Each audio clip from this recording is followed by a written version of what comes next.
First off, President Bola Tinubu says his administration is taking electricity supply very seriously, pledging to complete the long-delayed Siemens power project. The initiative, first signed in 2019, aims to modernize Nigeria's failing grid and expand access for millions.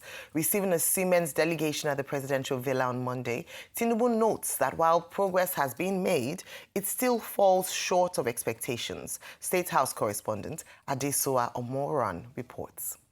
For millions of Nigerians, darkness is a daily reality. Homes and businesses spend heavily to keep the lights on. Successive governments have promised to fix the problem. Now, President Bola Tinubu says his administration is determined to deliver where others have failed, warning there can be no industrial growth or economic development without power. Here at the presidential villa, the president received a delegation from Siemens Energy, the technical partner in Nigeria's multi-billion-dollar presidential power initiative. Present at the meeting includes the vice president, senior presidential aides, among others. The president told the delegation that while progress has been made, it falls short of the expected level. I appreciate the partnership on the PPI. The progress to date is notable, and we can feel it,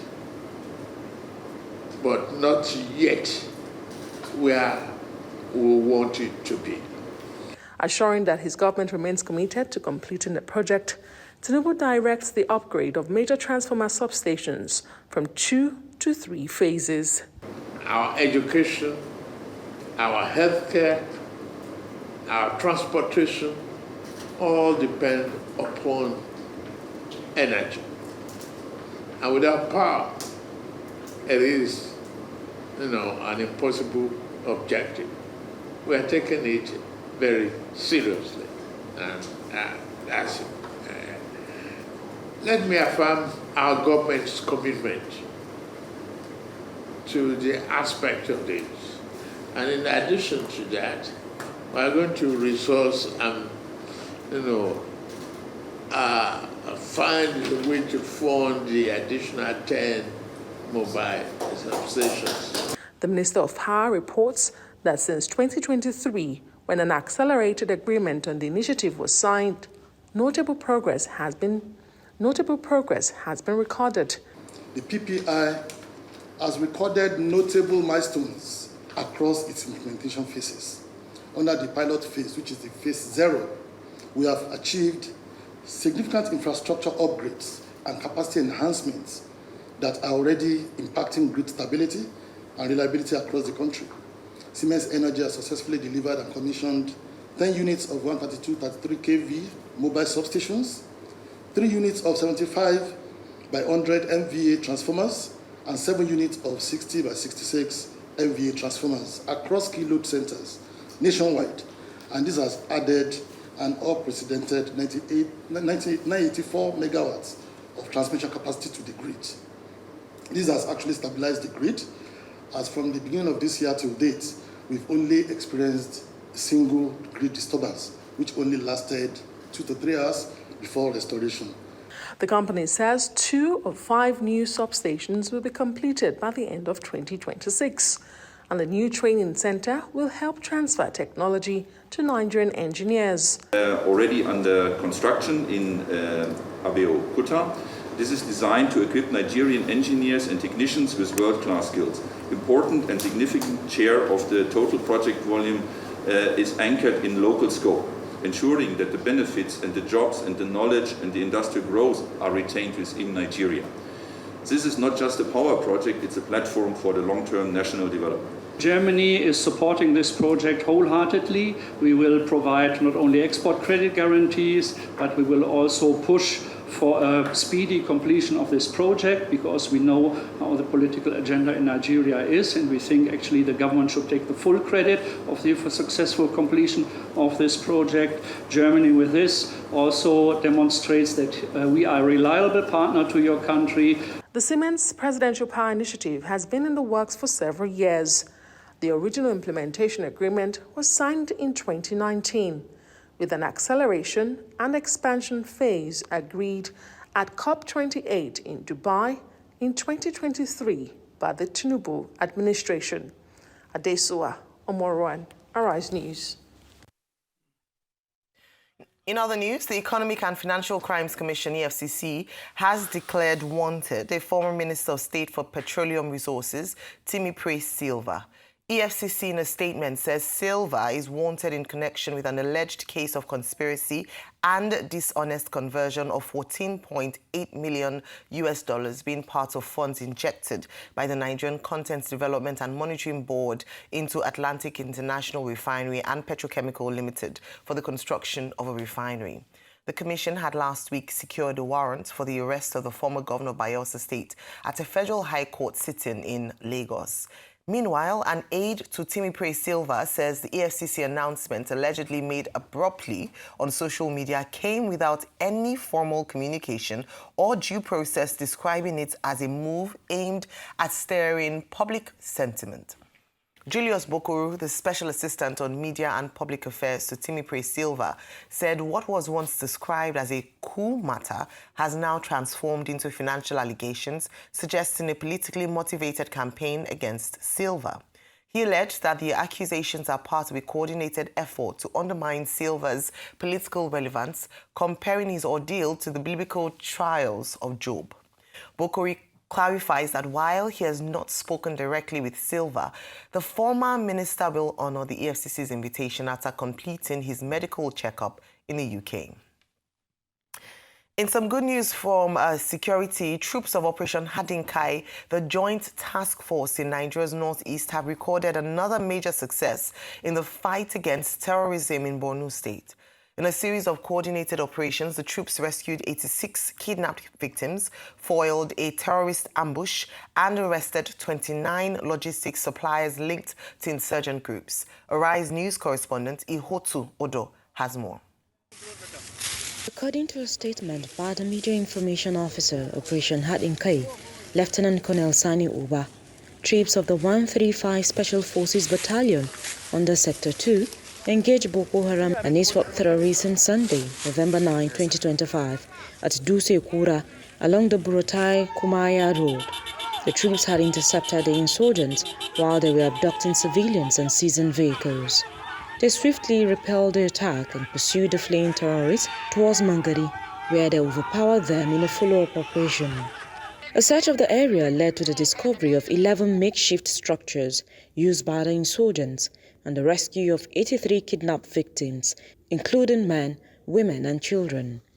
Recovered items include an AK-47 rifle, 5 magazines with 73 rounds of ammunition, 4 PKT ammunition belts, 5 civilian vehicles, 5 motorcycles, 8 bicycles, and 2 logistics tricycles.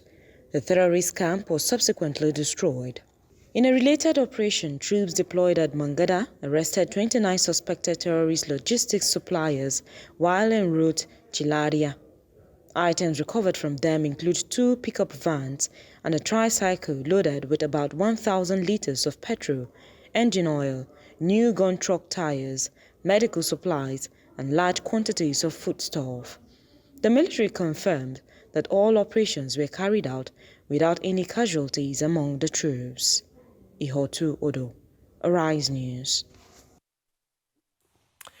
All right, Vimbai, Rufai, your take on this story, starting off, well, good news right there, more reports and transparency, accountability in the area of efforts made by the security operatives. But starting off with this Siemens deal since 2019, but now it seems like it's going to finally see the light of day with the president very interested in it, and of course, the story, the other stories this morning. Your take on this story? Yes, let me begin with security, which is that, of course, we commend our troops. When they do well, we do commend them because we support them and we wish them well. So, you know, very pleasant news this morning. And this follows the visit, or rather the relocation of Lieutenant General Shaibu, who's the new army chief, to the northeast to oversee this Operation Hadinkai. So it's great to see that his presence on the ground is translating into results. And let's remain optimistic that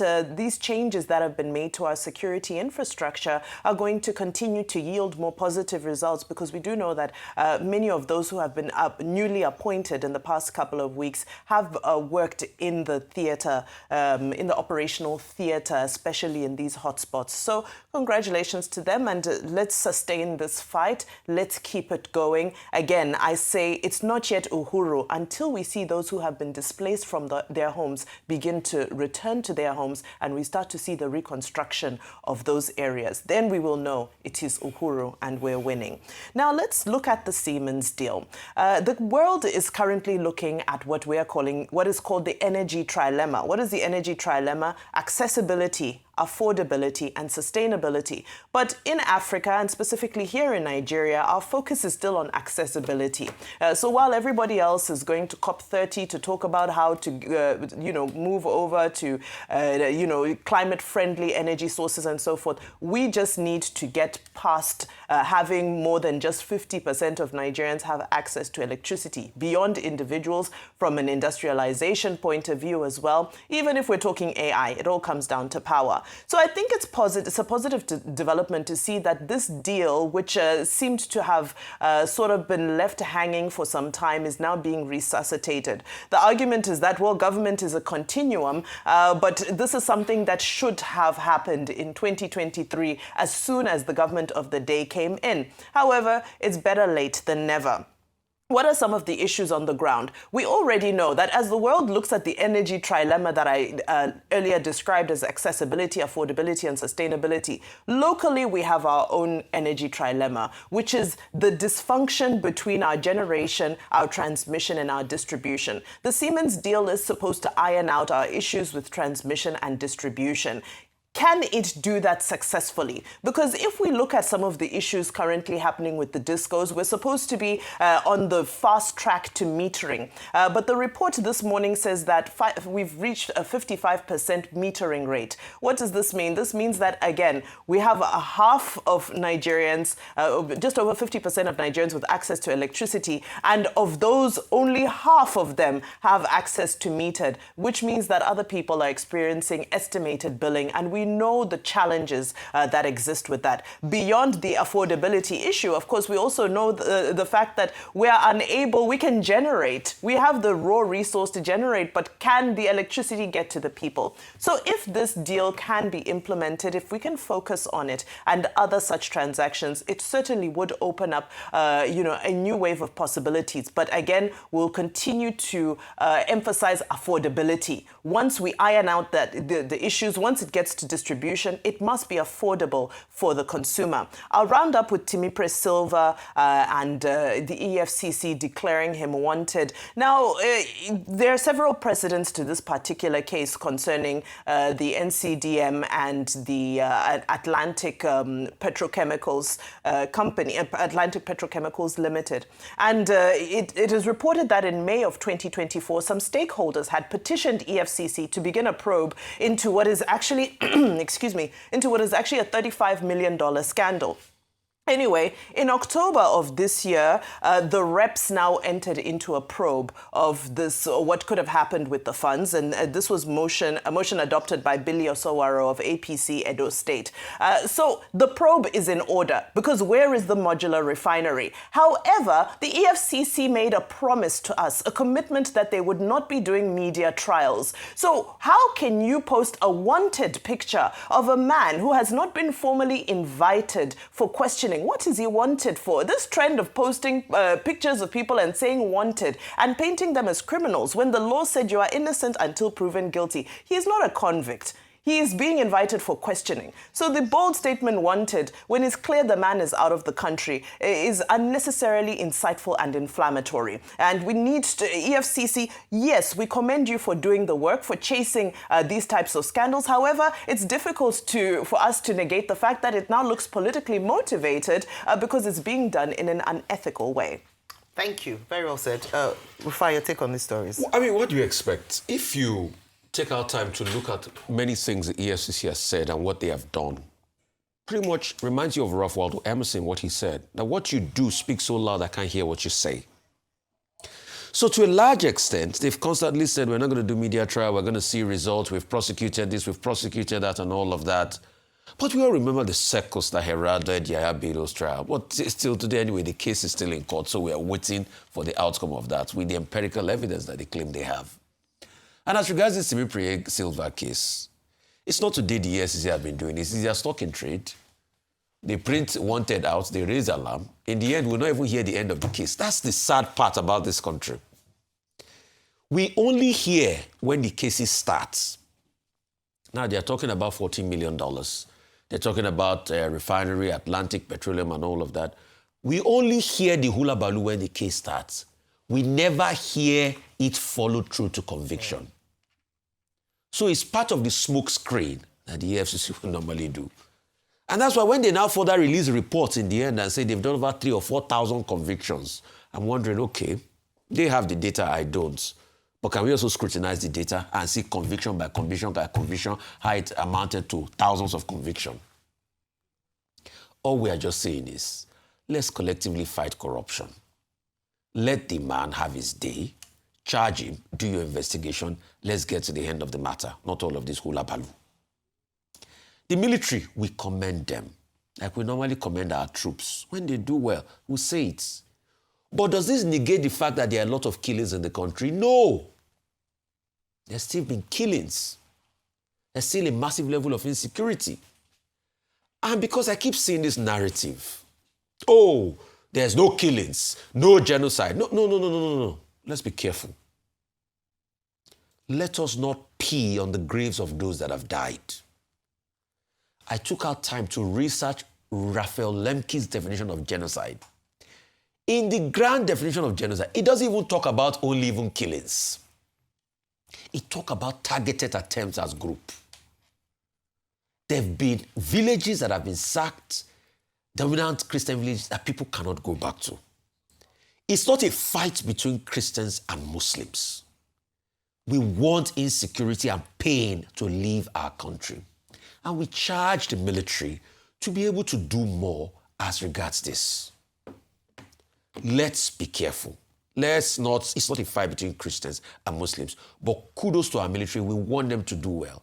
We want our Nigerians to leave the IDP camps in their own country. If things are getting better, why are Nigerians living in IDP camps in their own country? The third point, kudos to President Tinubu that he has reopened this Siemens deal. But this Siemens deal is also a failure on Nigeria and an indication of how Nigeria destroys the fortunes of its people. The deal started in 2018. President Buhari then met Angela Merkel. 2019, they solidify. They started phase 0. It was supposed to be a couple of phases. Phase 0, bringing some transformers, mini grids, and things like that. Set it up. Yes, they said some of the phase 0 that they started have added about 700 megawatts to the grid, but that's not enough. Because when you check the initial plan, by 2025, we should have had 25,000 megawatts on the grid. Yeah. So we've lost the first 6 years. They blame it on COVID and everything, but after COVID, why couldn't we pick it up? Some said, oh, the man that championed the deal, once he died, Kyari, that they couldn't push the deal again.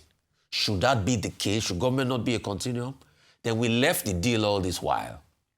So we have hovered around phase 0. All we are still doing is around phase 0. President Tinubu a couple of months ago whipped it up again. Then November 10th, he met with the people. They're saying, okay, they're going to go ahead with the deal. They've pushed the timeline to 2030 now.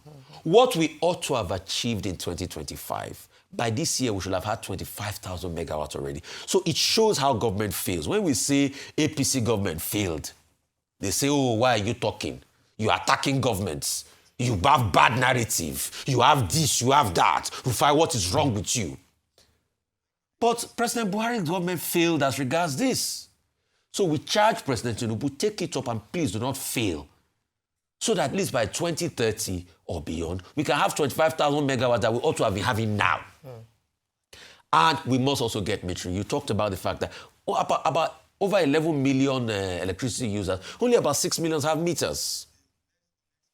All right, okay, so let me stay on that. The Presidential Power Initiative, we've talked about the background of that initiative and how it kicked off in 2019 with the deal being signed, and it was meant to revolutionize the power sector in Nigeria, which would have been one of the perhaps greatest legacies of the Buhari administration. Then COVID came, 2020, and so that was an excuse for why there was a stall in that particular deal. It's popularly referred to as the Siemens deal because the partner is Siemens, who have also replicated such an initiative in Egypt on the African continent. In Egypt, it was successful to a very large extent, but in Nigeria, unfortunately, what we don't want to call the Nigerian factor has happened to it, whereby we see a lot of excuses. So beyond the finer details, is a lot of excuses, inefficiencies, bad leadership, corruption, and just inefficiencies again. I say this because if you look at the challenges that have been identified as to why the Siemens deal did not meet its 2025 deadline of achieving 25 megawatts, it was meant to be in 3 phases. Phase 0 was the one that Rufai had talked about, deployment of some infrastructure, including substations and all that. And that was said to be largely successful. We saw some of the equipment that were moribund, that had gone, had aged, now being replaced. The second stage was some quick wins to move Nigeria's power generation, or at least power sufficiency, from 4 megawatts to 7 megawatts. That's set to be 80%. 4,000 to 7,000. 4,000, sorry. To 4,000 megawatts to 7,000 megawatts. That was said to have been 80% completed. However, that's where the major stall now happened, because some things that ought to have been put in place, like you said, an opportunity to properly have a cost-reflective tariff. This would have been more efficient if meters were done. Remember, there was a mass metering program where the targets were consistently not met and a number of homes were left unmetered. It means there's less confidence for investors to come in because revenue was low, because people were not paying what it was that they were using. So that was one issue that they had. They also had bureaucratic bottlenecks with the issues where Gencos lost a lot of money because we were able to generate electricity, but we couldn't transmit because, unfortunately, we had several grid collapses. You would recall last year the number of grid collapses that we had in Nigeria. The second phase was going to take us up from 7,000 megawatts to 11,000 megawatts. And then the third phase, where they would deal with generation issues. The second phase would deal with distribution issues. The third phase with generation issues would have then led us to 25 megawatts. Well, the Tinubu administration has come in now and they're saying that, according to the president, he wants to fast-track this. He has now demonstrated a willingness to resume the terms of the deal and set a new date for the deadline. The new date, Nigerians, is 2030. And what we are hoping is that we have highlighted the issues that faced the last implementation and the actualization of a 25-megawatt economy. To be honest, by 2030, we should be talking about doubling the numbers to 50. Nigeria's energy needs, or power needs, surpasses 60,000 megawatts. So 25,000 megawatts would not in any way meet the demand, but at least it would go a very long way.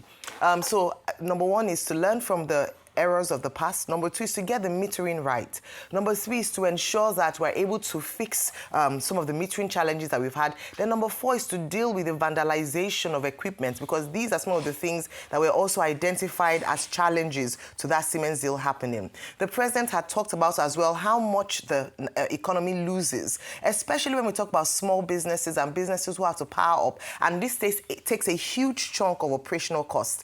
If we can fix the power issue in Nigeria, any president that can fix the power issue in Nigeria or take us at least many, many steps forward would leave that as a lasting legacy, because the Obasanjo administration tried, didn't quite achieve it. Yar'Adua, unfortunately, didn't have the opportunity to see that. The Jonathan administration tried, didn't achieve it. The Buhari administration tried, they promised, didn't achieve it. Tinubu administration, we are hoping that this will finally be a win for your administration. He has shown the right, body language, said the right things. And also, I think, finally, on this point, openness, transparency, accountability. Let the Nigerian people be aware of every step of the phase. Let it not be shrouded in secrecy. And this is very easy. We're in a technological world. Set up a website where people can easily track the progress of this project. This is how you can build trust in the people, whereby you are open, transparent, and accountable. And it's the same thing I'll say for the EFCC, an unfortunate thing that's happening. Well, unfortunate for Nigerians, but the only thing is that would we see this to a conclusive end?